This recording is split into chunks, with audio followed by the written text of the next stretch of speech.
When the water is clear and the sun is shining, I like to put an underwater camera down, as you know. And in the past, what I've done is I've put any of the footage out at the end of the video as a bonus film.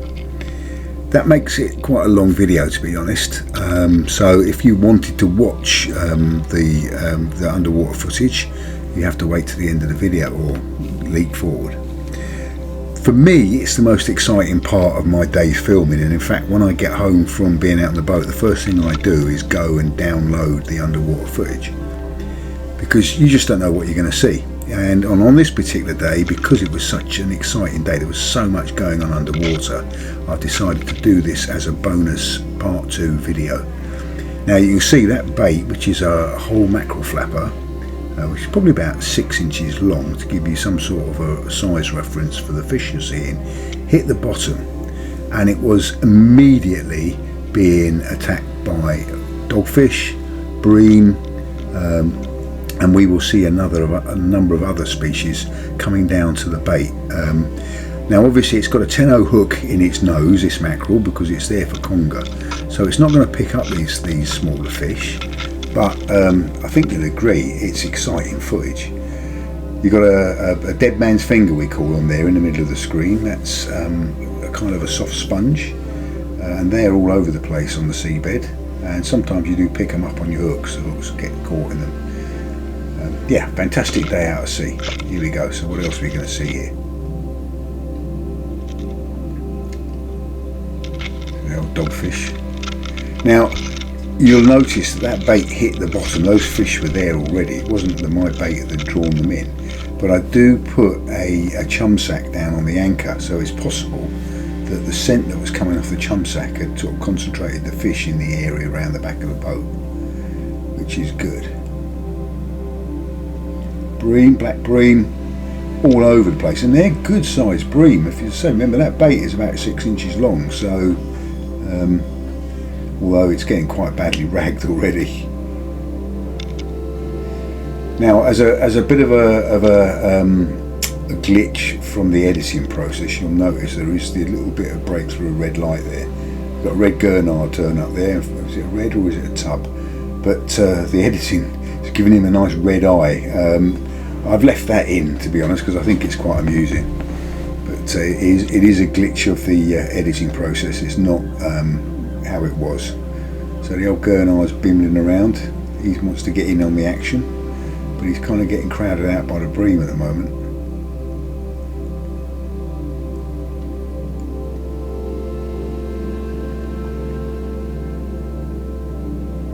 Now all of this activity, or most of the activity, is not even showing up at the rod tip, so you don't know that you're getting this attention of your bait.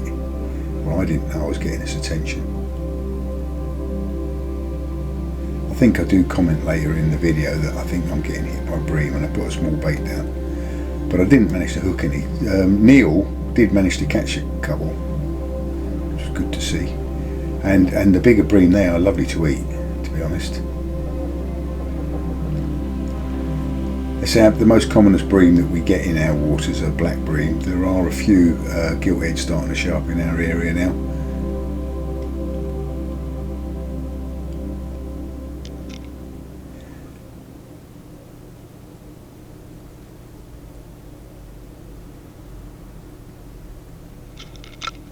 Now the other thing is the background music. I download music from Epidemic Sound, which is I have to pay a subscription for it, but it gives me access to thousands and thousands of royalty-free music. And I thought, well, I'll go for a bit of ambient, peaceful music for this video, so I hope you enjoy it. It just makes it a little bit more enjoyable and relaxing to watch. The other thing you've got to note with an underwater camera like this is you've got no real control, or very little control, over where it settles on the bottom and how it's pointing at the bait. So you will see, for instance, in this little bit here, that it's not quite pointing in the right direction. I've got no control over that, unfortunately. And ordinarily I'd probably edit this out, but I thought I'd leave it in so you get some sort of an idea. Now you'll also see that the bait is lying down alongside another line.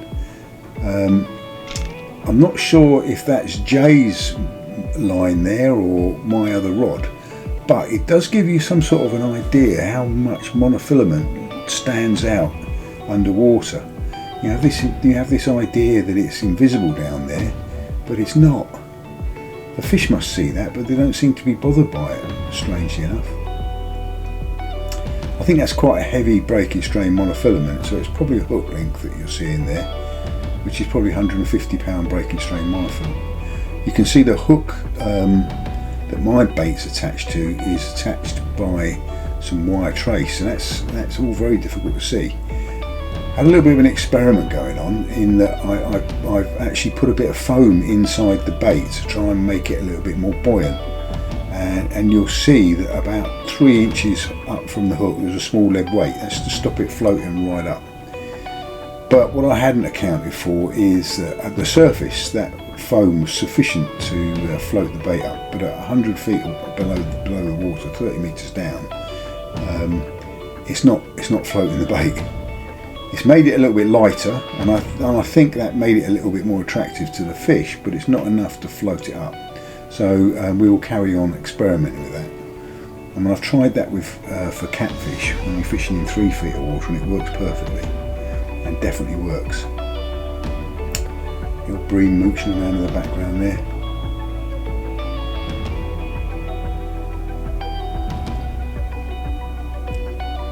I mean, that hook is way too big to pick up a Bream. Perhaps I ought to come up with some way of mounting a mackerel which has the smaller hooks at the back end of it for Bream, because they definitely like coming along and ripping big chunks of flesh off this mackerel. They're all quite fat, those Bream, aren't they? But well fed.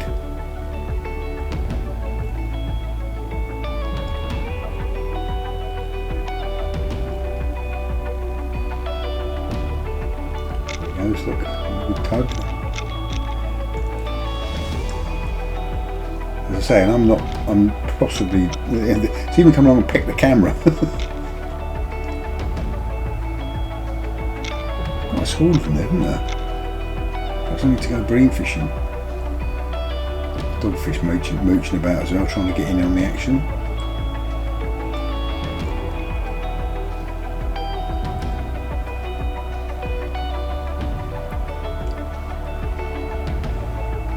Normally the first things to turn up, especially when you put a chum sack down, they get drawn in very quickly to the scent of the chum sack. But strangely enough, I seem to be catching many dogfish at the moment. I don't know why, because earlier in the season you couldn't not catch the blooming things. They were a real nuisance.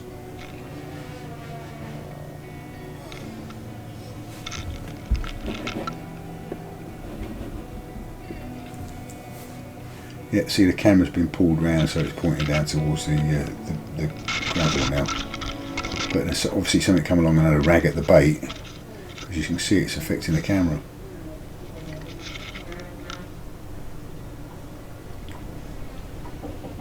And the Bream are getting geeking the camera.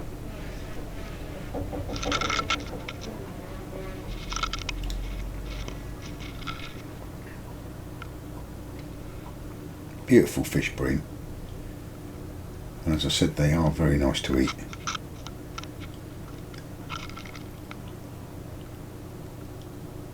Camera's been turned on its side by the fish now. Again, I could mess around with this in the edit, but I thought I'd just leave it the way it is so you get some sort of an idea. Strange, you get no idea of colour. When you get down that deep, the first colour to disappear is red, and you'll notice that with the Gurnard, when they come out of the water they're actually red, but down at that depth they're totally camouflaged. Which is strange, isn't it?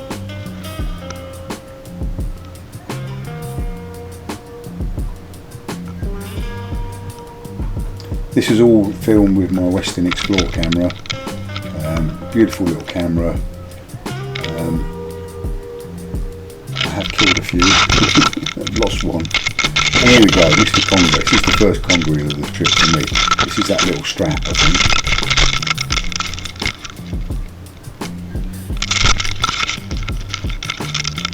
Giving quite a good account for himself.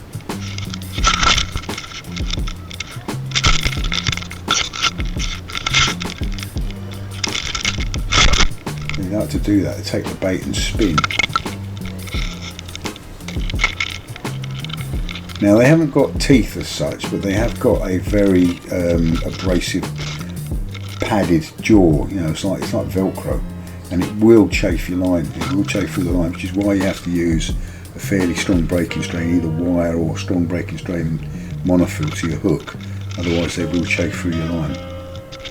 Now my line is set up with a wire trace from the hook, and then between the camera mount and that hook there's a piece of 50-pound monofill. The reason being is if I get an eel and it takes me into the wreck and I can't get it out, I will be able to snap that and retrieve my camera, because obviously I want my camera back, and more than getting the camera back, I want to get the film back. I was in Costa Rica earlier this year and I lost a good fish, but unfortunately it took my camera, so I was quite devastated at losing the footage. Now this eel has managed to strip the bait off the hook, and all that's left there in front of the eel's mouth now is the bit of foam that I put inside the mackerel to make it buoyant.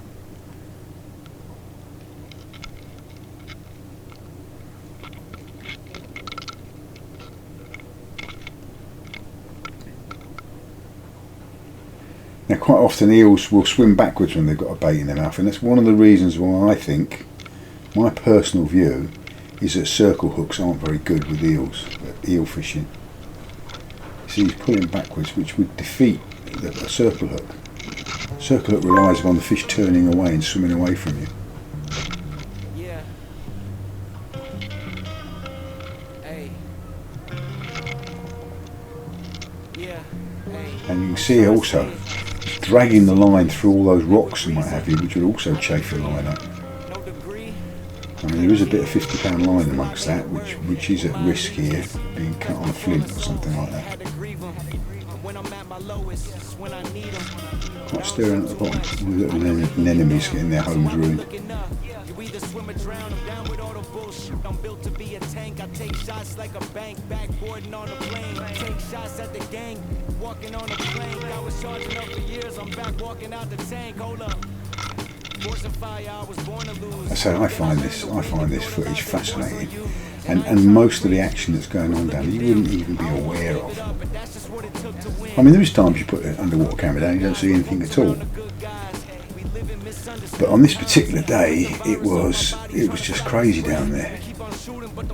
There's another eel. So there's a second eel, bigger eel, swimming around, mooching out. It's coming along to see what all the excitement's about.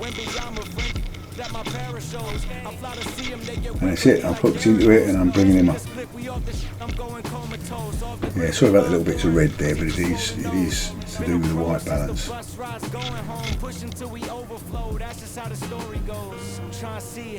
It's not a secret. Live with reason, I decree it. No degree, I couldn't G it. Still I made it work. And of course, as it comes up into shallower water, there's more and more light, which is why it's now sort of flashing white.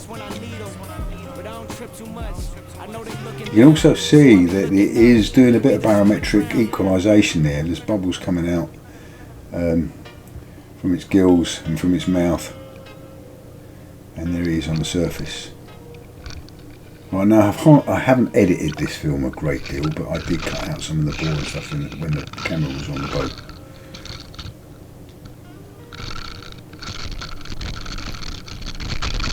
Those spinny bits. Ooh, makes you dizzy, doesn't it? And cut, and back down again. Fresh bait, back down.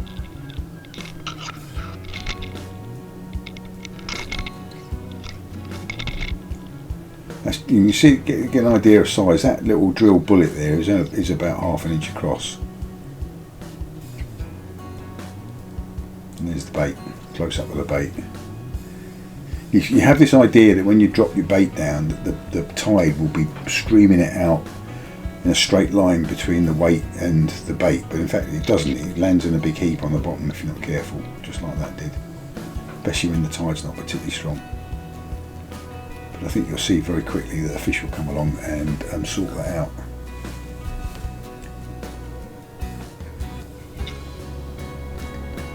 bream there already.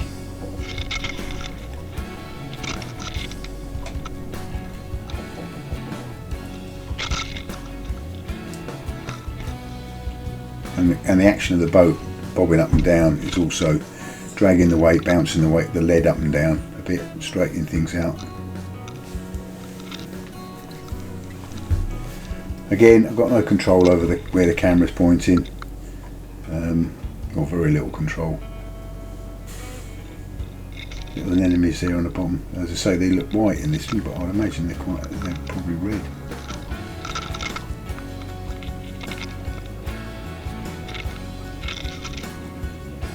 Mr. Bream.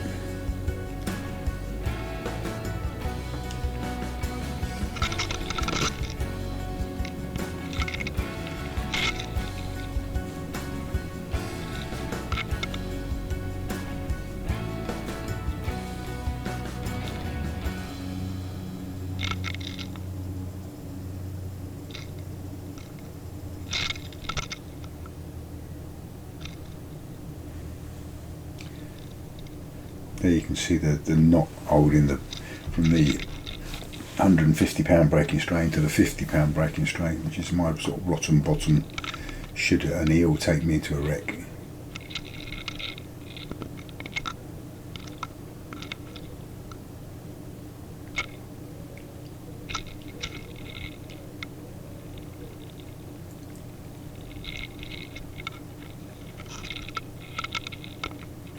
You probably hear some noises in the background because I'm actually sitting in my studio editing this and doing this recording. So although the camera is under the water, you can hear pigeons and next door neighbours cutting their lawn, I think.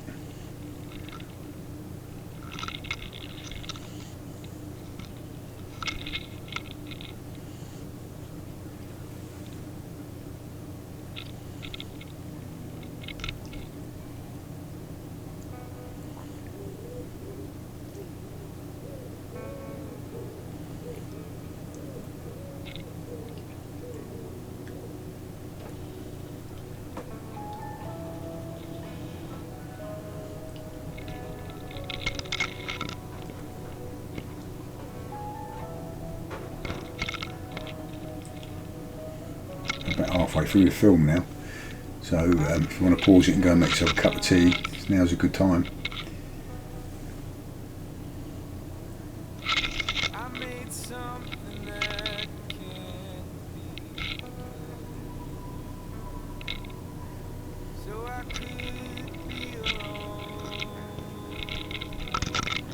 It's the boat, the movement of the boat is just dragging the bait along the bottom.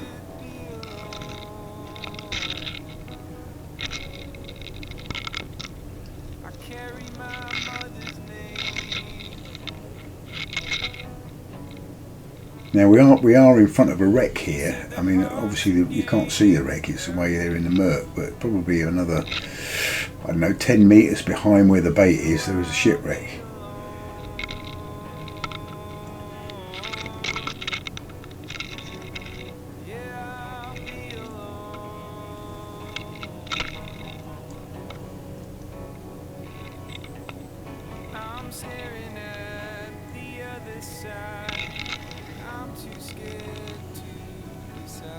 So I can't believe how many bream there are.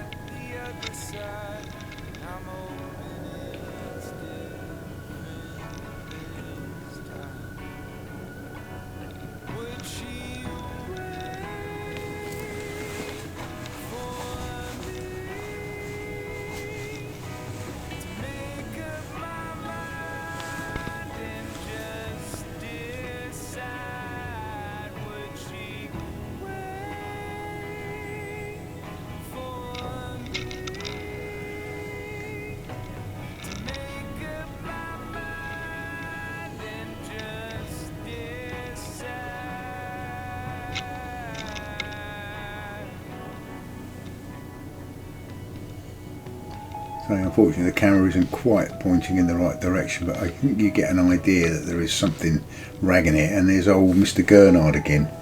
Now I think this is a tub Gurnard, judging by the size of his pectoral fins, but they certainly have a bit of red in them, but they don't look red at all underwater, they're totally camouflaged. his blood in me some kind of curse, keeping me alone. Something tugging at it. I guess it's a bream.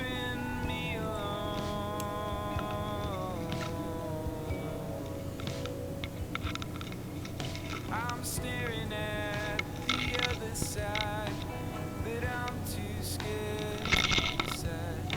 I'm staring at the other side, and I'm hoping it's different this time. Would she Now this Westin camera, I think it claims to have about an hour and 25 minutes of film time, so obviously it's not going to film all of the day's session, but certainly gets most of the excitement in. Yeah, it's a bream tugging away at the bait, isn't it? And old Gurnard still hanging around in the background. Bernard the Gurnard doesn't seem to be able to get into the action though with a bream in there.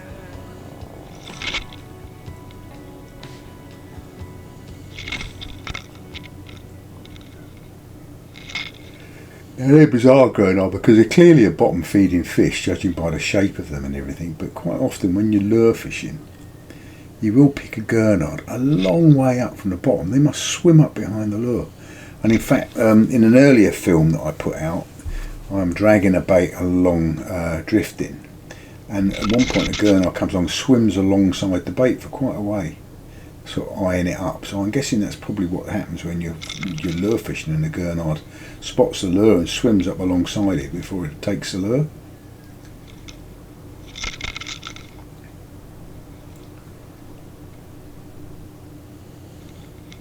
Now you say that bait is probably 4 or 5 inches long now, and you can get just the size of those bream.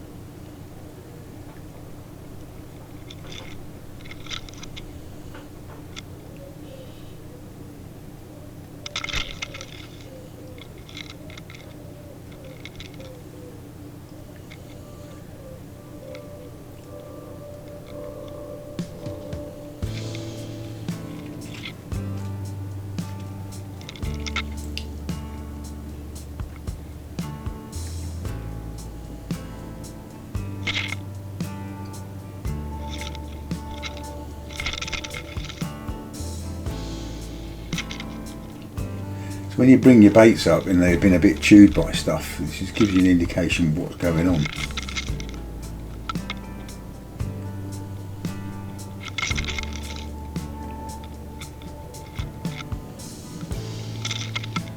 I listen to the pulse of another heart.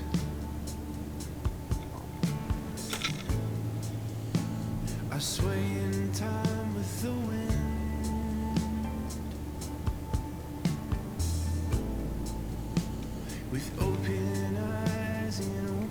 So watching this gives me some ideas of how I might go about bream fishing in the future.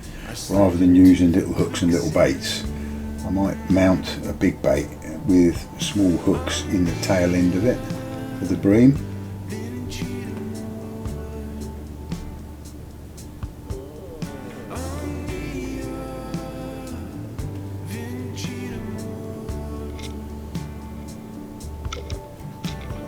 Let's give that a try. An experiment.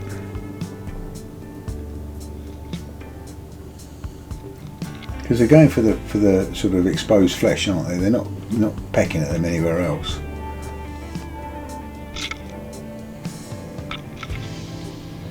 Like a garden on the edge of a freeway.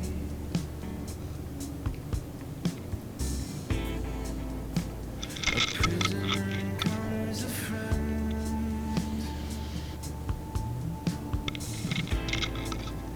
Warm coast in the shed of a snowdrift. I sink back into your heat again. Of course, what you will do is you'll catch a lot of pouting doing that as well, as we'll see in a minute. But then pouting are a good conger bait, so can see there's a bit of foam in that mackerel's mouth. It's designed to make the mackerel more buoyant. Again, I'm going to have to work on that, get it right.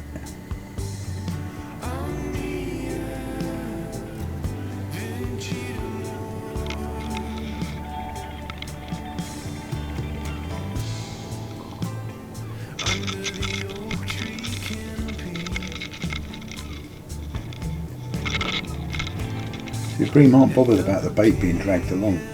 In fact, it almost makes them, encourages them to have a go.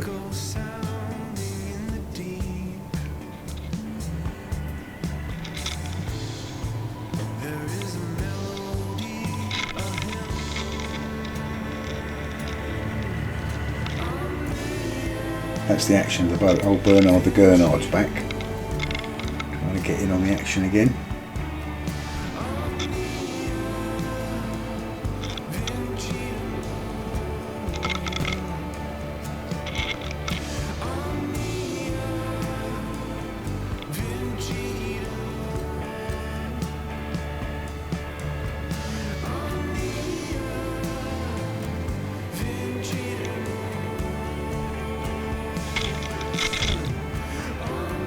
I'm winding up because obviously I've detected I'm getting some tugs, so I'll bring it up to check it.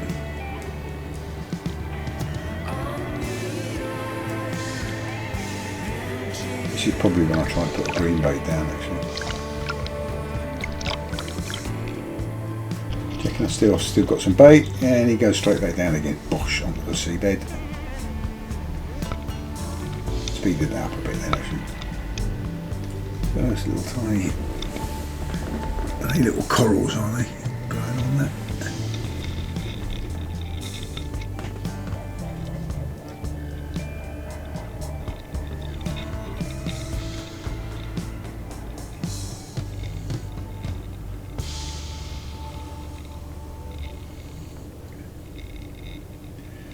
Percy Pouting. That's only a small fish in it, it's about the same size as the bait. But we're still having a go at it.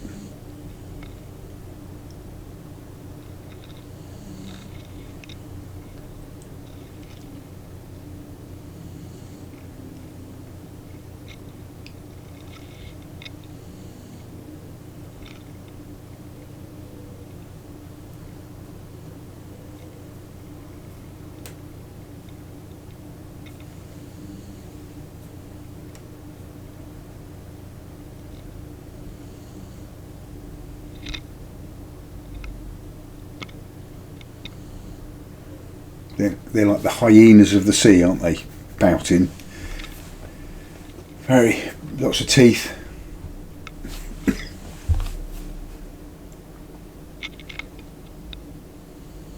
And the camera's pointing the wrong way again, but never mind. Here you go. Yep.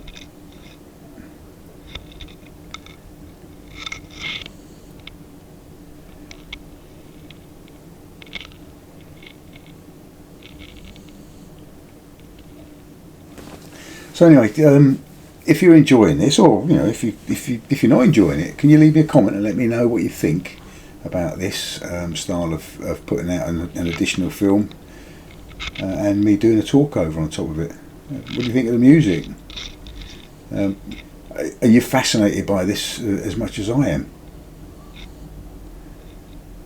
We'll do more underwater footage until once the sun gets a bit lower on the horizon. It's too dark down there and you can't film. And also the water clarity in the winter tends not to be good enough. But as you can see, the water clarity is pretty good. Not the best, because you can't see. You perhaps can work out a bit of a dark shadow in the distance, which is the shipwreck. But you can't see it. And I haven't got the courage to put my camera any closer to a wreck than this. About 150 quid, not a good thing to lose. And I have lost a couple, damaged a couple. But give Westin their due, they have replaced the ones that have packed up on me, which is very good of them.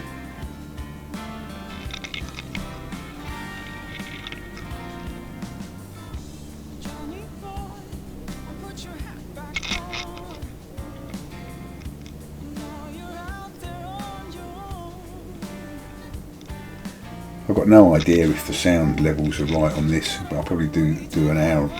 It's 38-minute long video talking over it, and when I come back to listen to it I won't be able to hear what I'm saying, but hopefully not.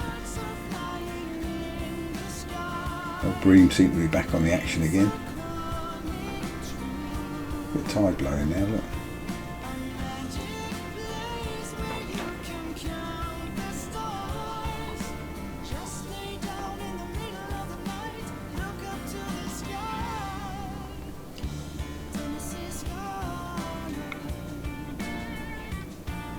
He's feeling with his petrol fins.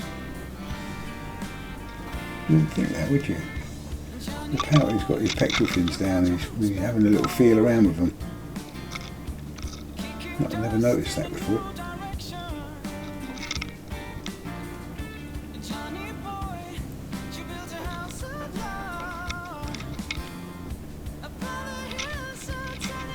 There's a whole school of them. But there's still the old Bream mixed in amongst them, you'll see in a second, I think. And look, there's another lead there. Not sure whose rig that is.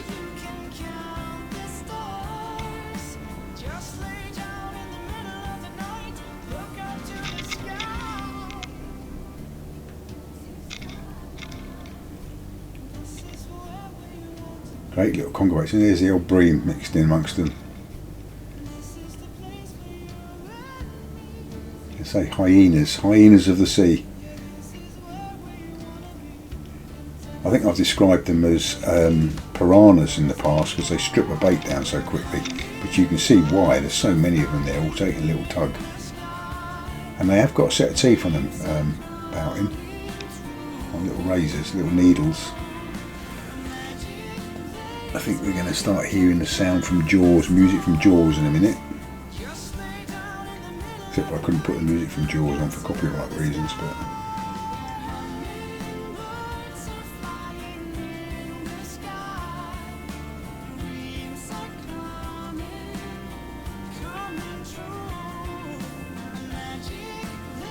Someone's made all the Pouting clear off, or virtually all of them. One or two still hanging around. Geek in the camera. Funny how they come up and look in the camera. It's almost as if it looks like an eye to them and they want to go and see what it is. Or perhaps they see their reflection in the lens. Yeah, we're all clearing off now. I wonder why that is.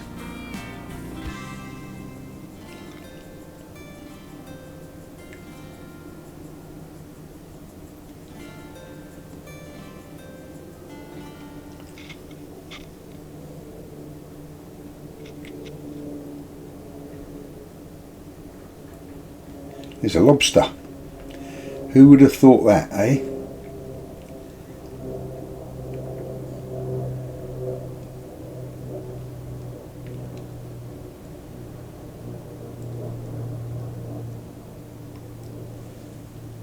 And here we go. It's theme from Jaws sounds now. It just woofed that bait down in one mouthful. Now this is that bigger eel, I think, the biggest eel. So it weighs 36 pounds, that eel, I think.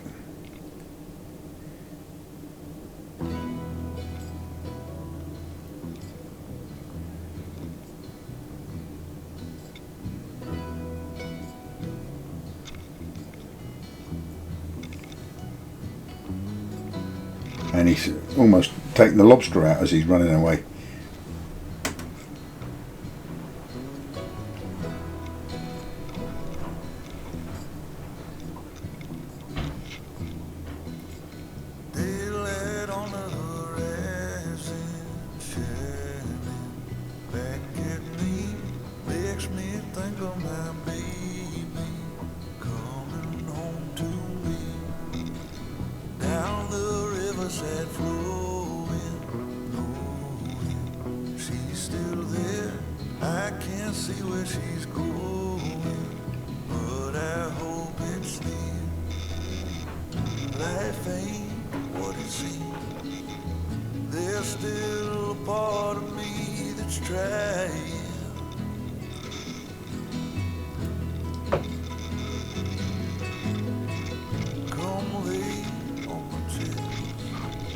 Let's get them running into it now.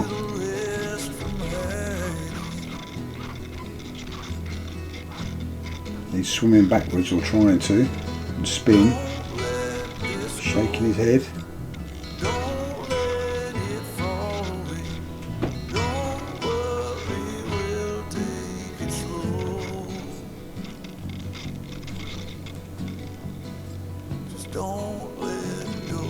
See how much he's woofed that bait down.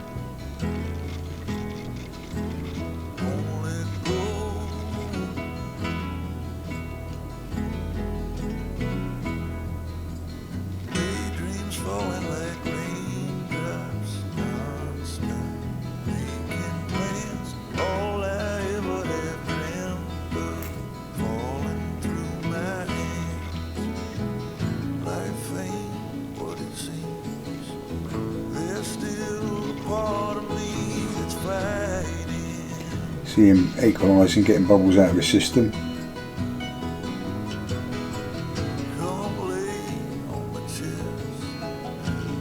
And then he gets his head down and starts to swim back towards the bottom, which is where I think he stripped a bit of line off me. Powerful fish. And lots of bubbles. When you bring them out sometimes they burp, because they're getting rid of the expanded gases from inside the system.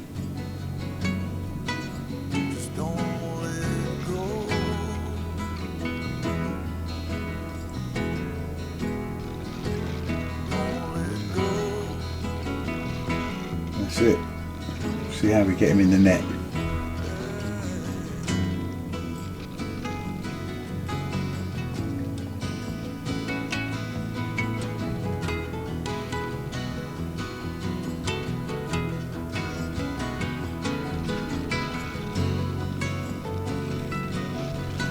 So Jay's working very hard to get the net behind the fish, get it reversed into the net. I think it goes in and comes out.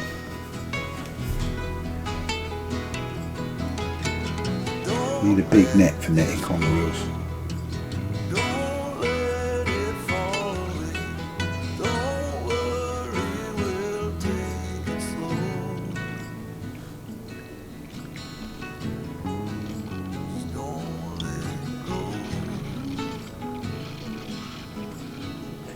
And there he is in the net and going into the boat.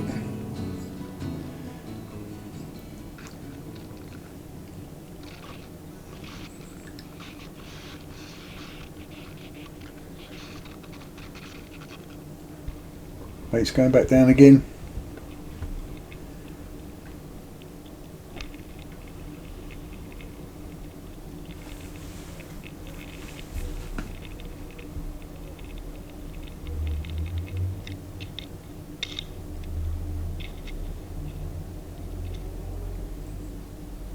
And straight into a bunch of pouting. Look at that. As if they were waiting for it.